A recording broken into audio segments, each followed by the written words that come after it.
Je m'appelle Samuel. J'ai déboursé 20 000 € pour la fête d'anniversaire de mon beau-fils, mais ce jour-là, ma femme a invité le père de l'enfant. Puis, tous les trois m'ont dit de partir et de les laisser vivre leur bonheur. J'ai donc arrêté de payer leurs factures, et maintenant, ils viennent me supplier de l'aide. Tout a commencé avec Élise, la femme que je croyais être ma compagne pour toujours. J'avais 34 ans, un bon poste d'ingénieur dans une grande entreprise de construction parisienne, et une vie stable. Je l'ai rencontrée lors d'une réunion de travail, mais elle n'était ni ingénieure, ni architecte. Elle était la responsable de l'organisation des salles de réunion et de la coordination des repas livrés. Dès le premier instant où je l'ai vue, je suis tombé sous son charme. Si vous l'aviez connue, la plupart des gens seraient d'accord avec moi. À la fin de la réunion, je ne sais pas ce qui m'a pris, mais quelque chose dans son expression m'a donné envie de lui parler. Il y avait en elle une mélange de fragilité et de beauté qui m'a captivé. Ses cheveux châtains tombaient en vagues sur ses épaules et ses yeux verts semblaient cacher une histoire que je voulais absolument découvrir. Élise avait 30 ans et une énergie qui me faisait me sentir vivant. Ce n'était pas seulement sa beauté, c'était la façon dont elle parlait, comme si chaque mot avait un sens. Nous avons discuté un moment, et je lui ai demandé son numéro. Après cela, nous avons commencé à sortir régulièrement. Nous allions dîner, au cinéma, nous nous promenions le long des quais de la Seine. Tout était parfait, du moins c'est ce que je pensais. Quelques semaines plus tard, Élise m'a lâché une bombe, elle avait un fils, Antoine, âgé de 5 ans. Elle me l'a dit avec nervosité, comme si elle craignait que je ne m'enfuis. Je ne vais pas mentir, la nouvelle m'a pris par surprise. Je n'avais jamais imaginé sortir avec quelqu'un qui avait déjà un enfant. Mais quand je l'ai regardé dans les yeux, j'ai vu tellement de peur et d'espoir que je n'ai pu faire autre chose que de prendre sa main et de lui dire que cela n'avait pas d'importance, que je voulais continuer à la connaître. Antoine était un enfant calme, de ceux qui vous regardent avec curiosité mais ne disent pas grand-chose.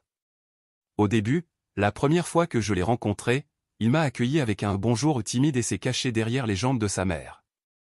Élise m'a expliqué que le père d'Antoine, Julien, les avait abandonnés quand l'enfant allait avoir 5 ans. Selon elle, Julien était un irresponsable qui ne s'était jamais soucié de son fils et les avait quittés sans se retourner.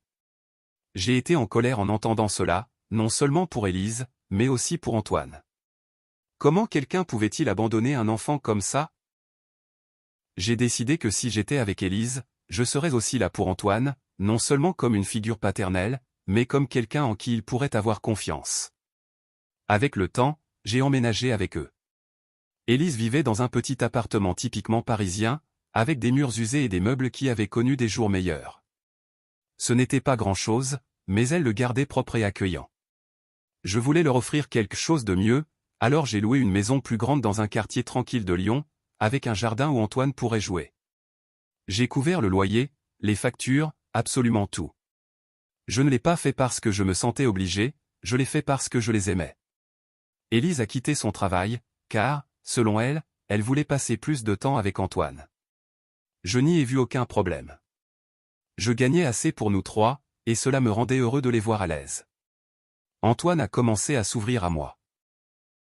Au début, il était silencieux, mais peu à peu, il est devenu un enfant rieur qui me suivait partout. Je le conduisais à l'école, je l'aidais avec ses devoirs, et les week-ends, nous partions à l'aventure. Je l'ai emmené dans des parcs d'attractions comme le parc Astérix, où les montagnes russes vous font crier jusqu'à ne plus avoir de voix. Je me souviens de la première fois que je l'ai emmené sur l'une d'elles, ses yeux étaient grands ouverts, mais quand c'est fini, il m'a serré dans ses bras et a dit que c'était le meilleur du monde. Je lui ai acheté des consoles de jeux vidéo, de nouveaux vêtements, des jouets, tout ce qu'il demandait, je le lui donnais. Non pas que je veuille l'acheter, mais parce que je voulais qu'il ait l'enfance que je n'avais pas eue.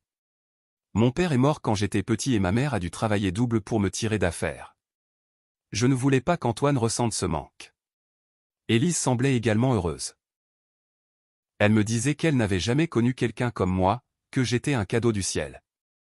Elle me couvrait de baisers, me cuisinait mes plats préférés, et le soir, nous restions à parler de nos projets. Nous parlions de nous marier, d'avoir un autre enfant, de voyager ensemble. J'étais aveuglément amoureux, tellement amoureux que je n'ai pas vu les signes, les petites choses qui, avec le recul, me font réaliser que j'ai été un idiot. Par exemple, Élise ne parlait jamais de Julien, son ex-mari, mais parfois je la surprenais à regarder son téléphone avec une expression étrange, comme si elle attendait quelque chose. Quand je lui demandais, elle disait que ce n'était rien, qu'elle vérifiait juste les réseaux sociaux. Il y avait aussi le fait que, bien que je payais tout, elle ne semblait jamais vraiment reconnaissante. C'était comme si elle prenait pour acquis que je devais les entretenir. Si j'achetais quelque chose à Antoine, elle disait: c'est joli, mais jamais un merci sincère. Et puis il y avait les fois où Antoine mentionnait son père. Ce n'était pas fréquent, mais parfois, quand il jouait, il disait des choses comme « mon vrai papa m'emmenait au parc » ou « mon vrai papa savait faire ça ». Je n'y prêtais pas attention, c'était un enfant et c'était normal qu'il s'ennuie de son père. Mais maintenant, je sais que ces mots étaient un indice de ce qui allait arriver. Les mois passèrent et notre vie ensemble semblait un rêve. Nous avons célébré le 6e anniversaire d'Antoine avec une fête dans un parc, avec des structures gonflables et un gâteau de super-héros. Le 7e fut encore plus grand, dans une salle de réception à Bordeaux, avec des animateurs et un magicien. Antoine était au paradis, et je me sentais comme le meilleur beau-père du monde. Élise et moi nous sommes mariés cette année-là, lors d'une cérémonie simple mais belle à la mairie de Nice. Elle était radieuse dans sa robe blanche et Antoine a porté les alliances avec un sourire énorme. Je pensais que c'était le début de notre famille, que rien ne pourrait nous briser. Mais tout a changé quand est arrivé le 8e anniversaire d'Antoine. Ce jour-là, j'ai dépensé une fortune, plus de 20 000 €, pour une fête qui allait être inoubliable. J'ai loué un salon de réception de luxe à Cannes, avec une décoration inspirée du film préféré d'Antoine, un traiteur avec des mets pour tous les goûts, un spectacle de clowns, un groupe de musique live et même une table de bonbons qui semblait tout droit sortie d'un conte de fées. Nous avons invité tous les amis d'Antoine, ses camarades de classe, ses cousins. Je voulais que ce soit parfait, qu'Antoine sente qu'il était l'enfant le plus spécial du monde. Élise était excitée, du moins c'est ce qu'il semblait. Pendant les semaines précédentes, elle m'a aidé à tout planifier, du menu à la liste des invités. Mais il y avait quelque chose dans son attitude qui ne collait pas. Elle était plus distante, plus silencieuse. Quand je lui demandais si quelque chose n'allait pas, elle me disait qu'elle était fatiguée ou que c'était le stress de la fête. Moi, comme toujours, je l'ai cru. Quel idiot j'ai été! Le jour de la fête, tout se passait à merveille. Les enfants couraient dans la salle en riant et en jouant, la musique jouait, les adultes discutaient et Antoine était au centre de tout, avec une couronne d'anniversaire que je lui avais achetée. J'étais occupé à m'assurer que tout se passe bien, à parler au traiteur, à vérifier que les animateurs faisaient leur travail. Mais alors, quelque chose a changé. J'ai vu Élise sortir de la salle avec son téléphone portable à la main, comme si elle avait reçu un message important. Je n'y ai pas prêté beaucoup d'attention sur le moment, j'ai pensé que c'était un appel d'un invité qui s'était perdu ou quelque chose comme ça. Quand est venu le moment du gâteau, nous nous sommes tous réunis autour de la table. Antoine était devant son gâteau avec 8 bougies allumées et nous chantions tous joyeux anniversaire.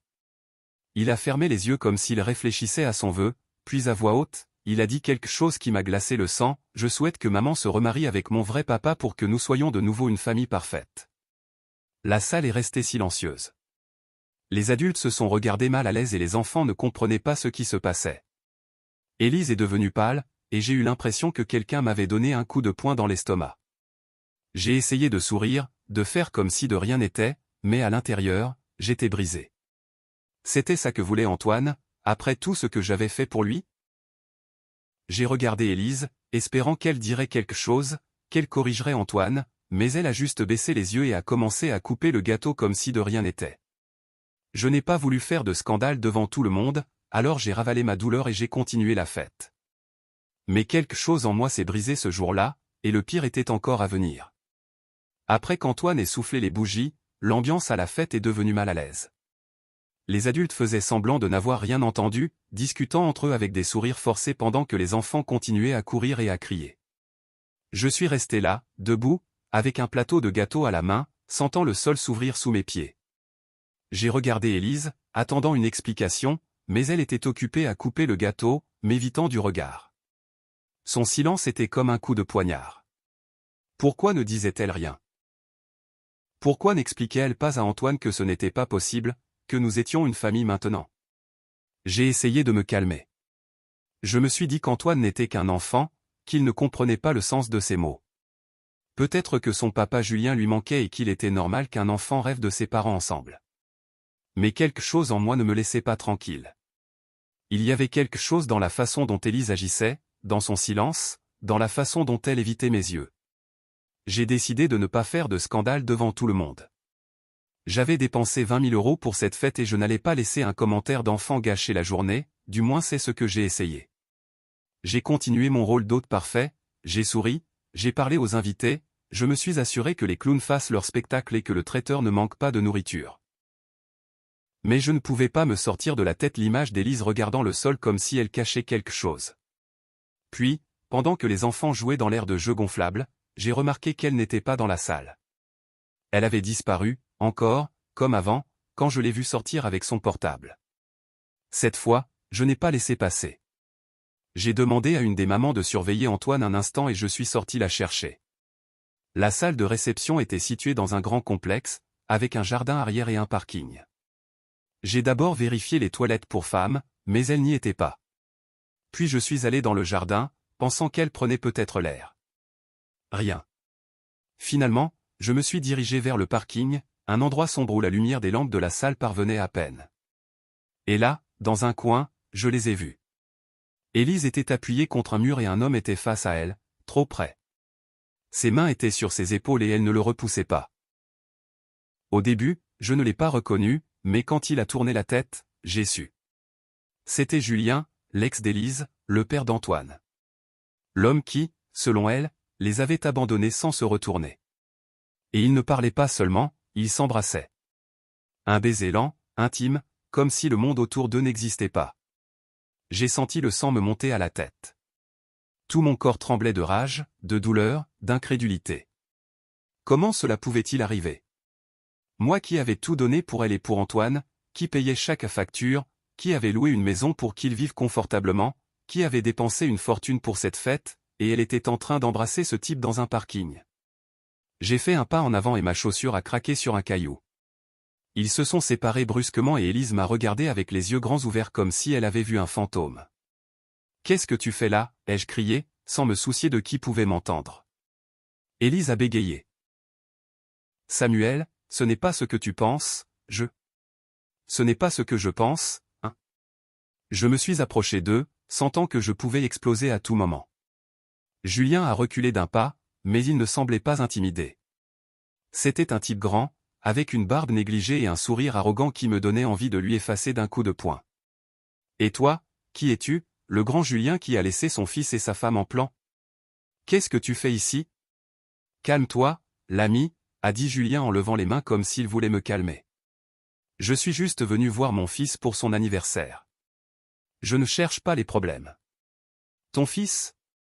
J'ai ri, mais ce n'était pas un rire de joie, c'était de la pure incrédulité. « Le fils à qui tu n'as pas donné un centime depuis des années? Le fils que j'entretiens, que j'emmène à l'école, à qui j'achète tout ce dont il a besoin, ce fils-là. » Élise a essayé de s'interposer entre nous. « Samuel, s'il te plaît, ne fais pas ça, pas ici. » « Que je ne fasse quoi, Élise ?» Ma voix s'est brisée et j'ai senti mes yeux se remplir de larmes, mais je n'allais pas les laisser me voir faible.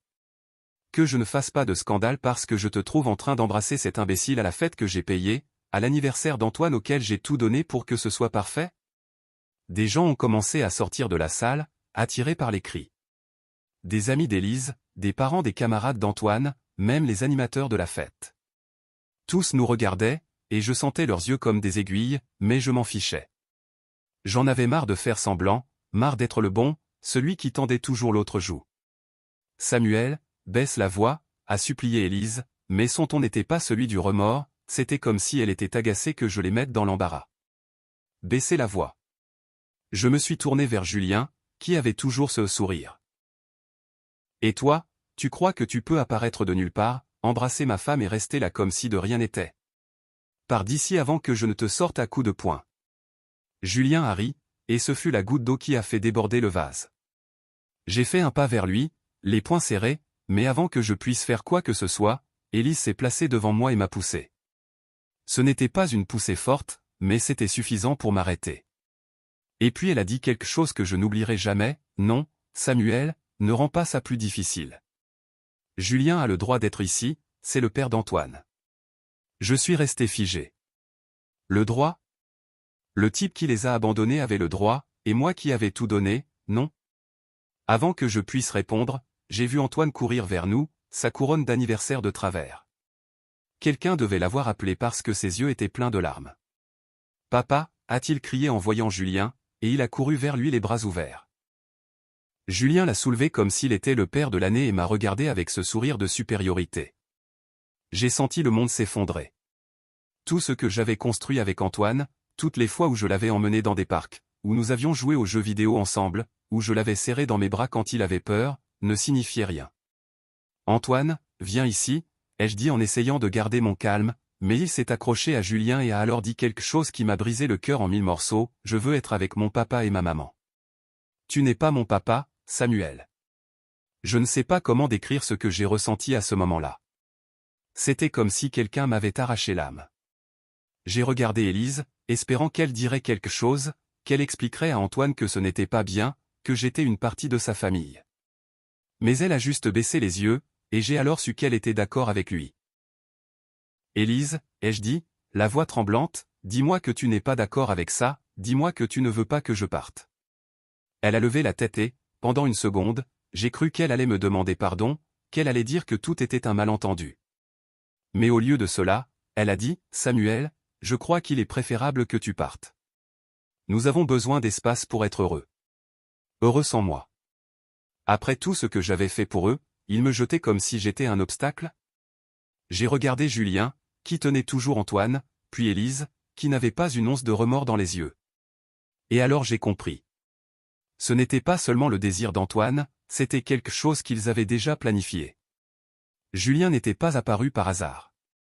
Élise l'avait invité, et ils avaient parlé derrière mon dos tout le temps que je payais les factures, que j'organisais la fête, que j'étais l'idiot qui croyait en notre famille. Ils complotaient pour me sortir de leur vie. La rage me brûlait de l'intérieur, mais je n'allais pas leur donner le plaisir de me voir anéanti. Je me suis approché d'Élise, si près que je pouvais voir la nervosité dans ses yeux, et je lui ai dit, « Tu veux que je parte ? Parfait.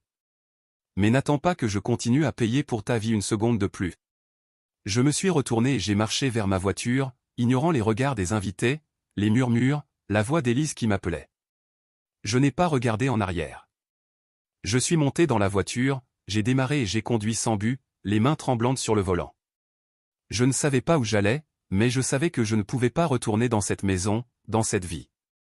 J'avais tout donné pour Élise et Antoine, et ils m'avaient trahi de la pire des manières. Cette nuit-là, je suis resté dans un hôtel. Je ne pouvais pas dormir. Chaque fois que je fermais les yeux, je voyais Élise embrassant Julien, Antoine l'appelant en papa, tous les trois me disant de partir. Mais au milieu de toute cette douleur a commencé à grandir autre chose, une détermination froide et claire. S'ils voulaient vivre sans moi, qu'ils le fassent. Mais je n'allais plus être leur distributeur de billets. Je n'allais plus leur donner un centime de plus. Le lendemain, j'ai annulé tous les comptes que je payais, le loyer de la maison, l'électricité, l'eau, Internet, les téléphones portables, tout. J'ai appelé le propriétaire de la maison et je lui ai dit que je ne renouvellerais pas le contrat, qu'Élise et Antoine devraient partir dans un mois. Puis je suis allé à la maison quand je savais qu'ils n'étaient pas là et j'ai emballé mes affaires. Je n'ai rien touché de ce que je leur avais acheté, les jouets d'Antoine, les vêtements, la console de jeux vidéo. Qu'ils les gardent. Mais je ne leur laisserai pas la maison, ni un endroit où continuer à vivre à mes dépens. Quand Élise l'a appris, elle a commencé à m'appeler. Elle a laissé des messages vocaux, d'abord furieuse, disant comment je pouvais être si cruel, qu'Antoine n'avait rien à voir là-dedans. Puis les messages sont devenus des supplications, « Samuel, s'il te plaît, ne nous fais pas ça, au moins, laisse-nous la maison, nous n'avons nulle part où aller. » J'ai écouté chaque message et chacun me faisait ressentir un mélange de rage et de satisfaction. Croyait-il qu'ils pouvaient me chasser de ma propre vie et continuer à vivre comme des rois? C'était fini. Une semaine plus tard, j'ai rencontré Élise dans un café typique du Marais à Paris pour parler. Elle est arrivée avec un visage fatigué, des cernes que je n'avais jamais vues auparavant. Antoine n'était pas avec elle, elle a dit qu'elle l'avait laissé chez sa mère. Elle a essayé de me prendre la main, mais je l'ai repoussée. « Samuel, je suis désolée, a-t-elle dit d'une voix tremblante. Je me suis trompée, je ne sais pas ce qui m'a pris. Julien, il m'a cherché et j'ai pensé que je pouvais peut-être lui donner une autre chance pour Antoine, mais je ne veux pas te perdre. » Je l'ai regardée dans les yeux, cherchant un signe qu'elle était sincère, mais je n'ai rien vu. J'ai seulement vu une femme qui avait peur parce que son monde de luxe s'effondrait. Tu es désolé, ai-je dit avec un rire amer. Tu es désolé? Parce que tu t'es trompé ou parce que tu n'as plus personne pour payer tes factures? Elle est restée silencieuse, et c'était toute la réponse dont j'avais besoin. Je me suis levé, j'ai laissé quelques billets pour le café et je lui ai dit, je ne te donne plus un centime, Élise. Débrouille-toi avec Julien, puisque tu l'aimes tant. Julien est parti, a admis Élise presque dans un murmure. Il a dit qu'il n'était pas prêt pour ça de nouveau. Je n'ai pas pu m'empêcher de rire. C'était un rire amer, plein de mépris.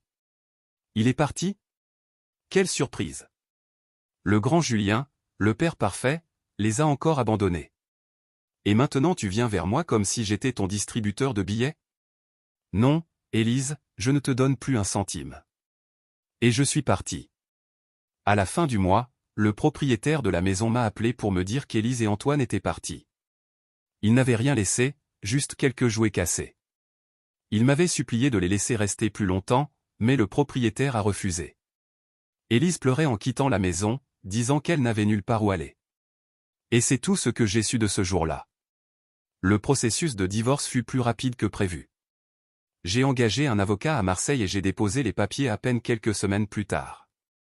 Élise n'avait pas d'argent pour se battre, alors elle n'a pas opposé beaucoup de résistance.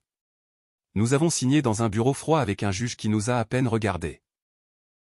Elle a essayé de me parler après, disant qu'elle était désolée, qu'elle avait commis une erreur, mais ces mots ne signifiaient rien, ils n'étaient que du bruit. Samuel, s'il te plaît, a-t-elle dit les larmes aux yeux, je ne veux pas que nous finissions comme ça. Nous pouvons arranger les choses pour Antoine. Pour Antoine? J'ai ri, bien qu'il n'y ait rien de drôle. N'utilise pas Antoine comme excuse. Tu l'as fait pour toi, Élise. C'était toujours pour toi. Tu voulais Julien, tu voulais le luxe, tu voulais tout sans rien donner en retour. Maintenant, assume les conséquences. Elle n'a plus insisté. Elle a signé les papiers et est partie la tête basse. J'ai appris par un ami commun qu'elle avait trouvé un emploi de caissière dans un supermarché. Son salaire lui suffisait à peine pour louer une petite chambre dans un quartier modeste de la banlieue parisienne, où elle vivait avec Antoine. Il n'avait pas de meubles, juste un matelas au sol et une vieille cuisinière. Antoine n'allait plus à l'école privée où je l'avais inscrit, il était maintenant dans une école publique avec un uniforme qui lui était trop grand parce qu'Élise ne pouvait pas en acheter un nouveau. Une partie de moi a eu pitié d'Antoine. Il ne méritait pas cette vie. Mais ce n'était pas ma responsabilité. Je n'étais pas son père, comme il me l'avait dit lui-même. Et Élise, elle l'avait cherché. Parfois, je pense à Antoine et j'espère qu'il va bien, mais ce n'est plus mon fardeau. Élise a voulu jouer avec mon cœur et mon argent, et maintenant, elle vit avec les conséquences. Moi, en revanche, je suis libre.